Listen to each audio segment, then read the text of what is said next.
In the peaceful village of Umunze, there lived a beautiful young woman named Nkemdilim. Nkemdilim was a potter who made beautifully and traditionally designed pots, bowls, plates, and cups, all out of clay. She was very good at her craft, and she had a lot of customers, both within and outside the village, and she made a lot of money from it. Nkemdilim was also known far and wide for her loving and kind nature, always ready to help those in need. Her kind nature earned her the love and admiration of the villagers. She was happily married to Chibuzo, a strong and loyal hunter who adored her. Their love was the envy of many. Everyone in their village talked about their union, how Chibuzo showered his wife with affection, and how they seemed inseparable. Nkemdilim had a younger sister named Adaugo, whom she loved so dearly.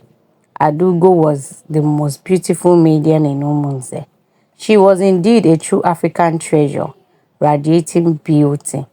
Every man in Umunze wanted to marry her. Adaugo was a bead maker who made many beautiful and colorful beads that decorated the beautiful maidens of Umunze. Nkemdilim and Adaugo were orphans, and they were their late parents' only children. As the older sister, Nkemdilim showered so much love and affection on Adaugo, making sure she didn't feel the vacuum caused by their parents' passing. Unknown to Nkemdilim, Adaugo hated her so much. She had always been in love with Chibuzo, her sister's husband, and she felt like her sister had deprived her of having him. Chibuzo, who originally lived in Umuoma village, which was his maternal village, decided to relocate to Umunze, his father's village, in search of greener pasture. He started hunting immediately he settled down, as that was his occupation back in Umuoma. Soon, he became one of the successful hunters in Umunze. Adaugo was the first maiden that caught his attention in the village due to her beauty and elegance.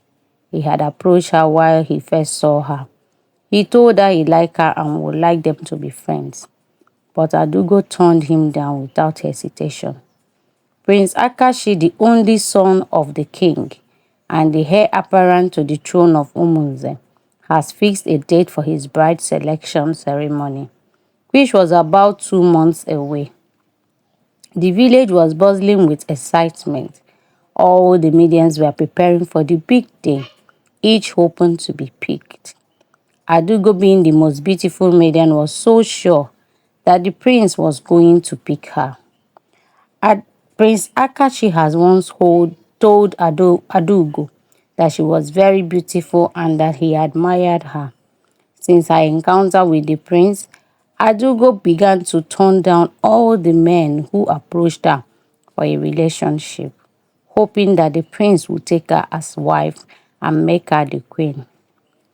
It was for this same reason that she turned down Chibuzo, unaware that Adaugo was related to Nkemdilim at that time. Chibuzo went ahead to ask Nkemdilim out, and she agreed to be with him. They began their relationship, and Nkemdilim introduced him to Adaugo, her only sister. Adaugo looked at Chibuzo with disgust. She wished her sister well in their relationship. Unfortunately, on the day of the selection, the prince chose Oma, another maiden of the village. Adaugo was heartbroken. She stayed indoors for many days and refused to eat or drink. No man asked her out again after the prince picked his bride. She began to wish that she had given Chibuzo a second chance. When he approached her, she started to admire him from afar and soon developed feelings for him. She would sneak into Chibuzo's hut at night and profess her love for him. She told him many terrible things about Nkemdilim, giving him a million reasons why she wasn't good enough for him. But Chibuzo stood his ground, insisting it was either Nkemdilim or no one else. Adaugo was still struggling with her feelings for Chibuzo when he proposed to Nkemdilim and went to see her father's family to begin the marriage rites. Chibuzo never mentioned to Nkemdilim that Adaugo made advances at him. When Nkemdilim and Chibuzo got married, Adaugo was heartbroken but buried her feelings deep, trying to support her sister. But she couldn't bury her feelings for too long, especially when she saw how Chibuzo loved and pampered his wife. Nkemdilim moved to her husband's compound that had two huts, leaving Adaugo alone in their former compound. But she kept in touch with her and visited her frequently. Adaugo's envy of her sister's marriage increased as time went by. She saw how much Chibuzo adored her sister whenever she visited them. The couple were so much in love and it was obvious to all who came across them. Her envy eventually turned into something darker, something she could no longer control. Her thoughts became clouded with wicked plans. If she couldn't have Chibuzo, then she would make sure Nkemdilim couldn't enjoy her marriage, she decided. The desire to destroy what her sister's home consumed her until she went in search of Okoli, a very powerful herbalist from Umudike village, a neighboring village, a man known for his strange and powerful charms. She told Nkemdilim that she was going to the neighboring village to get beads for her bead-making business. Then she went in search of the herbalist whom she once heard of from her friend who was from the village. It was almost midday when Adaugo approached the herbalist's secluded hut. The compound had strange and scary-looking carved images at strategic points, but Adaugo wasn't scared at all. Her determination to win Nkemdilim was stronger than any fear. The herbalist listened quietly as Adaugo explained her wicked desire. She lied about everything. I don't know what my sister used on Chibuzo.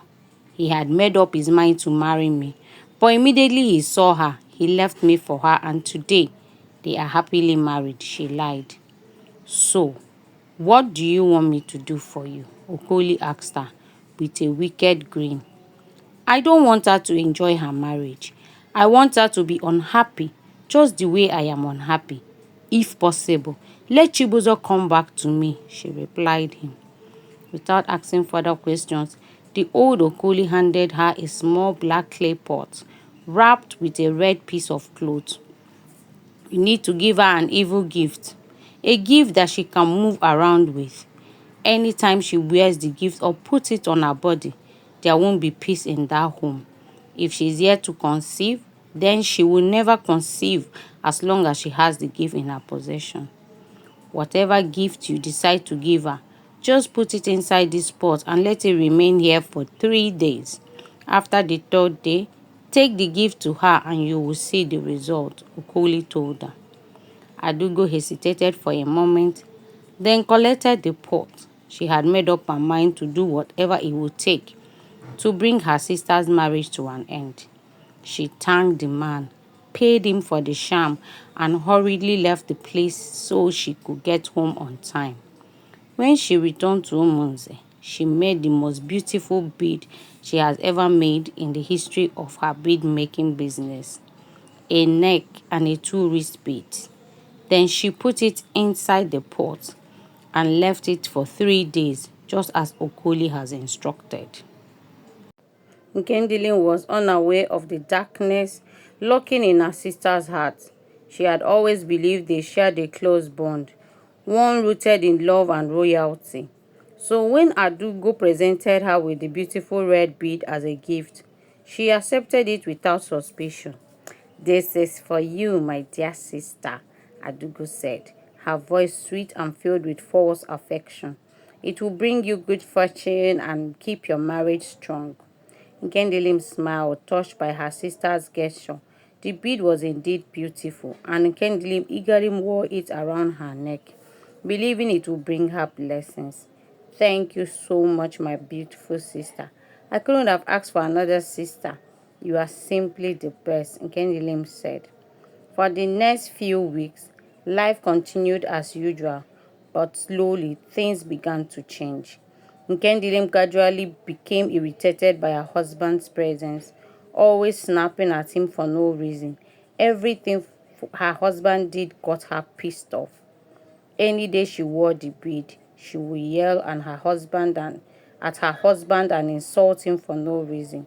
She complained that he always got the hot, dirty, and messed up. She said he snored too much and prevented her from sleeping well at night. The very peaceful and easygoing Nkemdilim changed overnight, and her husband began to wonder if she was the same gentle Nkemdilim he had met and fallen in love with. Chibuzo, who had always been kind and patient, became increasingly irritable. Small arguments erupted into full-blown fights, attracting the attention of the villagers. Nkemdilim created an ugly scene one day when she fought her husband tearing his clothes, and elders of the village had to gather to beg Chibuzo, who said he was done with the marriage. After so much pleading, he forgave her.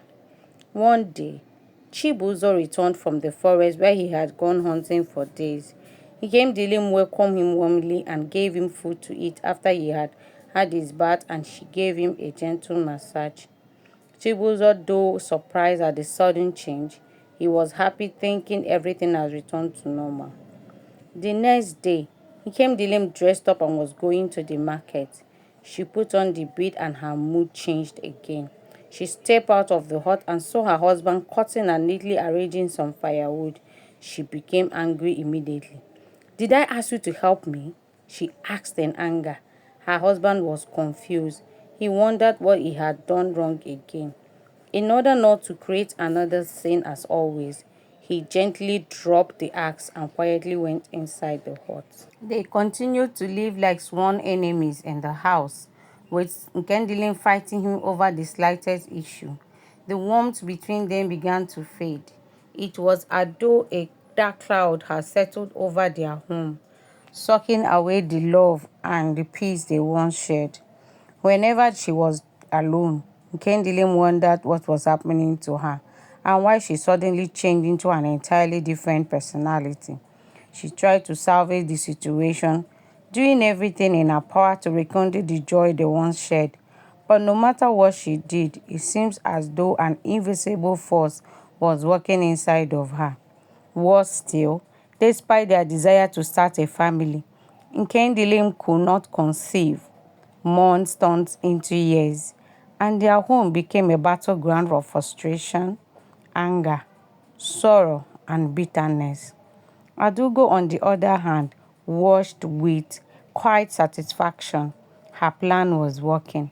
Nkemdilim's happiness was becoming a thing of the past, and Chibuzo, the man she longed for, was slipping away from her sister's grip. Each time Nkemdilim confided in her, sharing her pain and confusion about her marriage, she would advise her to take things easy with her husband. But deep down her mind, she was very happy. Nkemdilim spent sleepless nights weeping, wondering why her life has taken such a drastic turn. She prayed and sought counsel from elders in the community, but nothing worked. As the years passed, the strain in Nkemdilim and Chibuzo's marriage became unbearable. They no longer spoke without arguing. The once loving husband now seems like a stranger. Chibuzo couldn't take it anymore. He threw Nkemdilim's things out of the hut one evening, telling her to go and never return. She cried and begged him on her knees, promising to change, but Chibuzo was done. When the news of their separation spread around the village, it was no surprise to anyone. They all knew it was going to happen someday. Nkemdilim was too ashamed to remain in the village. She relocated to Anioma, a small village by the north. Through the help of one of her customers, she was from that village. She left Adaugo in Umunze and told her to visit her in Anioma whenever she wanted to see her. Adaugo never did. Immediately Nkemdilim left Umunze, Adaugo swung into action. She visited Chibuzo pretending to have come to check up on him. At first, her visit was good. She began to visit him frequently, although Chibuzo didn't really pay attention to her. He seems to be happy to have someone around. When she noticed she wasn't getting maximum attention from Chibuzo, Adaugo visited Okoli again, asking him for a charm that would make Chibuzo love her and forget about Nkemdilim completely. Okoli gave her two powerful charms, a powdery substance for her to apply on her face before visiting him, and another substance to add to his food after she has gotten his attention. If he eats that food, he will be yours forever, he told her, bragging about the potency of his charms. Adaugo thanked him, made payment, and left. She applied the powdery substance on her face as instructed and went to visit Chibuzo. Immediately he set his eyes on her. He lost it completely. He fell in love with her immediately. Adaugo asked him if he would prepare him some food and he agreed. She made pounded yam with oha soup. She sprinkled the second substance into the food before serving him. He ate the food and praised her cooking skills. She initially was sneaking to visit him so that the villagers wouldn't see her. But after some time, she began to go to his hut during the day. She no longer hid their relationship from the public. People began to whisper among themselves. While some saw it as an abomination, others didn't see anything wrong with it. Nkemdilim bride price hasn't been returned to Chibuzo. He didn't ask for it. Adaugo was all over the place, rubbing her relationship with Chibuzo on the faces of the villagers. She talked about it freely and without remorse. She became very happy. Nkemdilim, on the other hand, heartbroken and desperate for answers, turned to anyone who could help. She visited countless traditional healers in Anioma and even traveled to distant towns in search of a solution to her troubled marriage. She explained to them how she suddenly changed from being a good and obedient wife to the exact opposite. My marriage breakup was all my fault, she admitted. However, no one seems to have an answer, and many hinted that it was simply fate. But Nkemdilim refused to accept this. She knew deep in her heart that something wasn't right. Her search for answers led her to a wise old man in a neighboring village, renowned for her knowledge of ancient curses and hidden evils. Nkemdilim explained her situation, pouring out her heart in tears.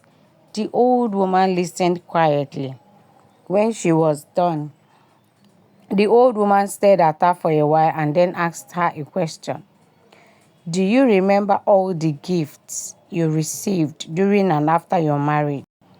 Nkemdilim thought for a while and said she could still remember all the gifts she and her husband received. Of all those gifts, which of them do you use or wear on your body? The woman asked again. Nkemdilim thought for a moment and then her hand went straight to the bead, the red bead around her neck. The bead Adaugo had given her years ago. She had worn it so long, it was such a beautiful and irresistible bead. This bead, Nkemdilim whispered, my sister gave it to me. The old woman's eyes narrowed and she nodded her head. That is the source of your misery, my child. This is not just a bead. It carries a curse. The one who gave it to you did so out of envy. Nkemdilim's heart sank. She couldn't believe what she was hearing. Her own sister? Could Adaugo truly be capable of such wickedness? She asked herself. The old woman asked her to go back to her village and confront her sister. Nkemdilim thanked her and left. The next day, she packed a few clothes into a small bag and headed for Umunze to confront Adaugo. Little did she know a bigger surprise awaited her in Umunze. To Umunze, Nkemdilim met an old woman carrying a heavy bunch of firewood. She looked too weak to carry the firewood. Nkemdilim offered to help her and the woman was very grateful for it. She carried the firewood and together they made their way to the woman's hut. Her small hut was located inside the bush, and Nkemdilim wondered why the woman chose to live there alone. She gently dropped the firewood at her doorstep and turned to leave. The old woman thanked her for her kindness. Then she called her name and Nkemdilim was shocked. Nkemdilim, my daughter, you have done a good job caring for your sister over the years. Your parents watching from the great beyond are very proud of you. Please, when you get to Umunze, handle whatever you see with wisdom. As for the bead, throw it into the flowing river of Umunze. The woman entered her hut and returned with a powdery substance, which she gave to Nkemdilim. When you see Chibuzo, blow this substance on his face and he will be back to his senses. Nkemdilim thanked the woman and made her way out of the compound, wondering what she meant by back to his senses. Was anything wrong with Chibuzo back home? She asked herself. She turned to ask the woman a question but was shocked at what she saw. The woman and the hut were gone. It was as though she had never been there. Nkemdilim became scared. She ran as fast as she could and continued on her way to Umunze. When she got to Umunze, it was late in the evening. She went straight to Amadi, her uncle's compound, and narrated her liberation to her. The uncle was shocked. He and all the villagers were aware of Adaugo's relationship with Chibuzo, and he kicked against it. He had tried to caution Adaugo, but thought he never thought there was more to it. Nkemdilim spent the night in his compound. The next day, both Nkemdilim and Amadi made their way to Adaugo's hut, but she wasn't there. She must be with Chibuzo, Amadi murmured as he led the way to the compound. Nkemdilim has lived with her husband. Truly, when they got there, Adaugo was in the compound making breakfast. She looked like she had spent the night there. Adaugo was surprised to see her sister. "What are you doing here?" she asked. "What do you mean? This is my husband's house. I should be the one asking you what you are doing here." Nkemdilim fired back at her. Adaugo began to laugh hysterically. "The husband you fought all through your marriage? Don't be ridiculous, Nkemdilim. Your marriage breakup was all your fault. After you left, as a good sister, I was there to confront him and comfort him, and he decided to make me his woman. Please go away. You are not welcomed here," Adaugo replied. Just then, Chibuzo emerged from the hut. Immediately he saw Nkemdilim, he went to the back of the hut and returned with a piece of wood in his hand. He chased after her and she ran for her dear life. Amadi ran after them, begging him not to hurt his knees. "I don't want to ever see my eyes on you again," Chibuzo said as they returned to his hut. He didn't give her the chance to confront Adaugo about the evil bead. Nkemdilim ran back to Amadi's compound and burst into tears. She couldn't believe that Chibuzo could chase her like that. Just then, she remembered the powdery substance the old woman gave her, and then she understood that Chibuzo was acting under some diabolic powers. "I need to find a way to blow the substance on his face. But how do I do that when he doesn't even want to set his eyes on me?" she thought. Very early the next day, Nkemdilim went to Umunze River with the bead and began to cry. "This world is such a cruel place. How could my one and only sister do this to me? Now she has taken over my home and my man, gods of our land. I need your help now more than ever," she said as she threw the bead into the river. On her way home, she decided to stop at Arinze's house. Arinze was Chibuzo's bosom friend and co-hunter. He was preparing to leave for the forest when she got to his compound. He was so happy to see her. Nkemdilim had narrated her ordeal and findings about her sister Adaugo. Arinze was surprised. I knew it. I knew something was wrong somewhere. Your sudden change of attitude towards Chibuzo didn't look ordinary to me, he said. He promised to talk to Chibuzo on her behalf. Nkemdilim thanked him and left. Arinze did his best to talk to Chibuzo, but everything he said fell on deaf ears. Chibuzo insisted he didn't want to see Nkemdilim anywhere close to his house ever again. Every day, Nkemdilim cried herself to sleep. Adaugo's betrayal was too much for her to comprehend. Amadi's wife was always around to console her. The news of Nkemdilim's return spread throughout the village. Some people felt sorry for her while others didn't. She was the cause of her marriage breakup. Let her deal with it, they said. About 2 weeks after she returned, Nkemdilim took out the substance given to her by the old woman. Without telling her uncle or anyone, she made her way to Chibuzo's compound. When she got there, she went straight into the hut. She saw Chibuzo and her sister playing lovingly. "What are you doing here?" Adaugo stood up and asked, shocked to see her, but Nkemdilim didn't reply her. Chibuzo got up to hit her, but before he could do that, Nkemdilim blew the powdery substance on his face. Chibuzo began to cough. After a while, he stopped coughing. Then he saw Adaugo standing beside him. The charm's hold on him weakened, and he was immediately irritated by her presence. "Why are you tying my wrapper?" he asked in anger. Adaugo stood glued to the spot, shocked at the sudden switch in Chibuzo's mood. "And you? I thought I sent you away.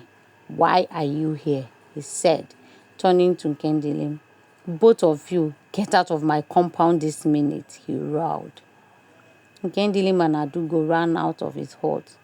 Adaugo went back to her father's compound while Nkemdilim returned to Amadi's compound. When she got to her uncle's compound, she began to narrate what has happened back in her husband's hut. She was still talking when Adaugo entered the compound. She went down on her knees and began to beg for forgiveness. "Adaugo, how could you? You gave your only sister an evil bid out of envy. Is Chibuzo the only man in Umunze? Why him? Of all the men in this village, you have committed an abomination," Amadi asked calmly. Nkemdilim began to cry. Her sister, the one she had trusted and loved so deeply, was the cause of her years of suffering.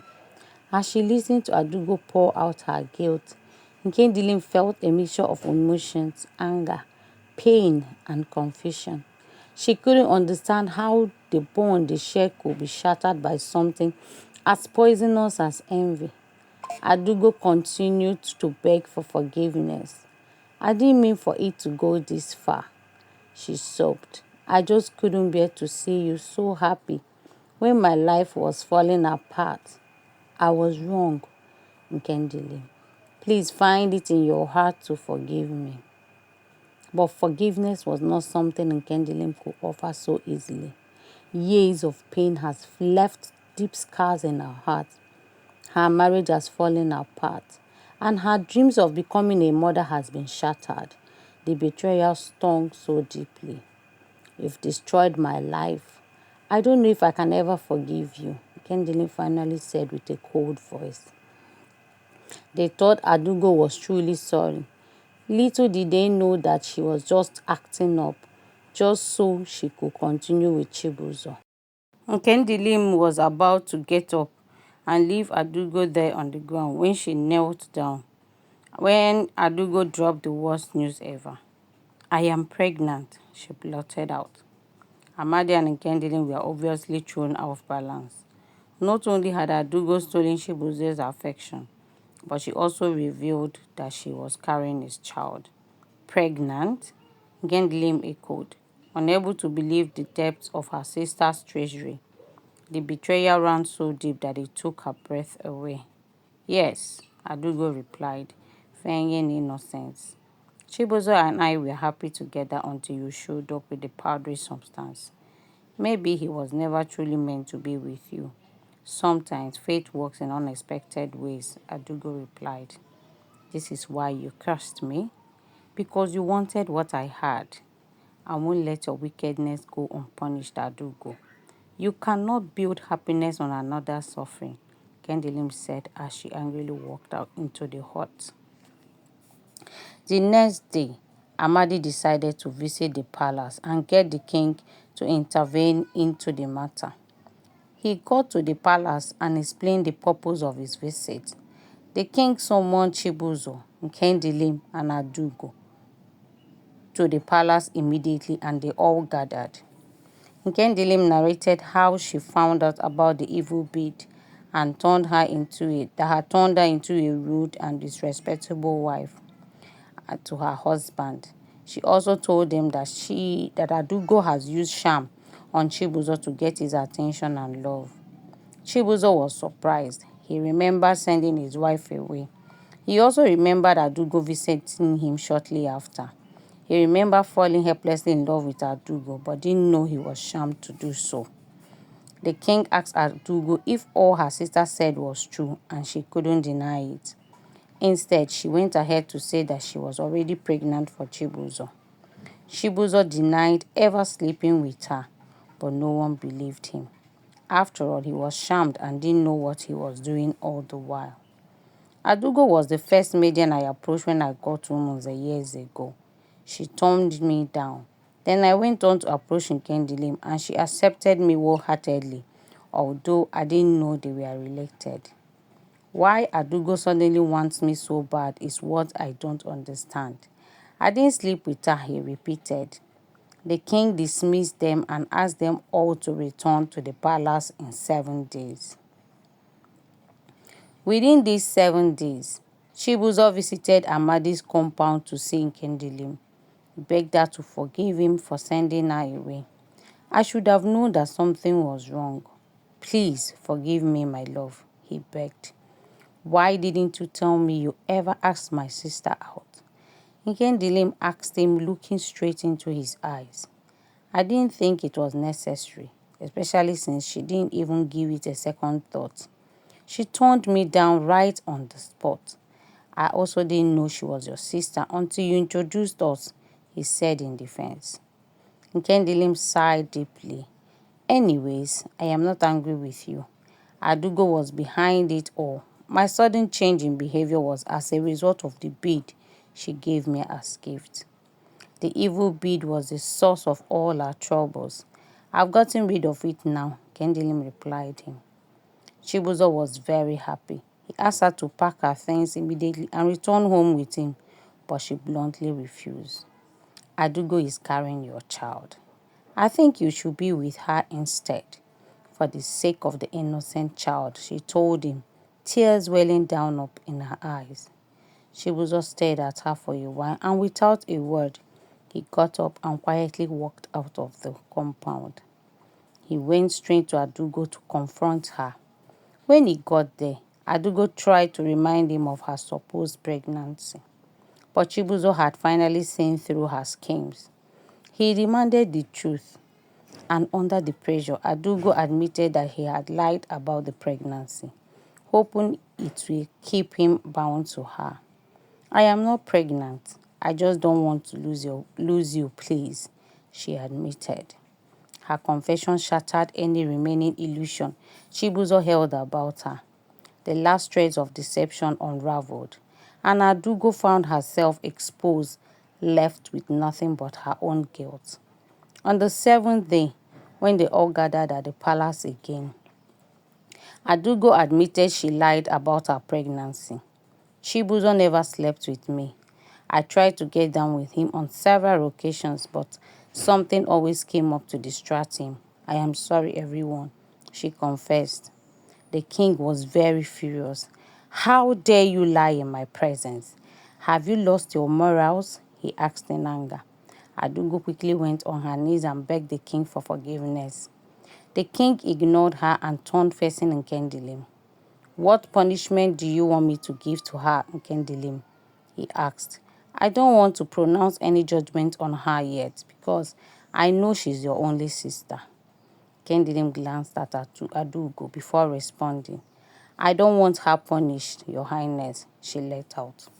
With that, the king dismissed them and asked Nkemdilim to return to her husband's house. Nkemdilim moved back to her husband's compound and they continued with their lives. The news of Adaugo's confession spread through the village like wildfire. She became an outcast in the village, as people shunned her from the depths of her betrayal. Desperate for forgiveness and haunted by the consequences of her action, Adaugo went to Nkemdilim seeking mercy. "I don't deserve it, Nkemdilim, but I beg you, please. Forgive me," she sobbed. "My envy blinded me and I destroyed everything." Nkemdilim, having found strength through forgiveness and the love she has rekindled with Chibuzo, looked at her broken sister with pity. She knew that forgiveness was the final act of healing she needed. With a soft voice, she spoke the words Adaugo has longed to hear. "I forgive you, Adaugo. May this serve as a lesson to never let envy guide your heart again." Nkemdilim and Chibuzo poured their heart into restoring their bond, sharing honest conversation and cherishing the love they had nearly lost forever. Months later, Nkemdilim discovered she was pregnant. The curse that has haunted her has been broken, and her heart was filled with a joy she hasn't felt in years. Chibuzo was overjoyed, and together they prepared for the arrival of their child. Nkemdilim had a smooth pregnancy journey, and at the end of it, they welcomed a beautiful baby girl. They had overcome adversity, healed from betrayal, and grown stronger together. The baby was named Nkemdilim. Adaugo was too ashamed to continue living in the village. The villagers laughed at her whenever she walked past, calling her a shameless loser. Very early one morning, she quietly packed her things and left the village. She never returned to Umunze again, but she sent words to Nkemdilim, her sister, telling her that she was fine and that she shouldn't bother looking for her. Nkemdilim and Chibuzo continued with their lives and had two more children. They lived happily ever after.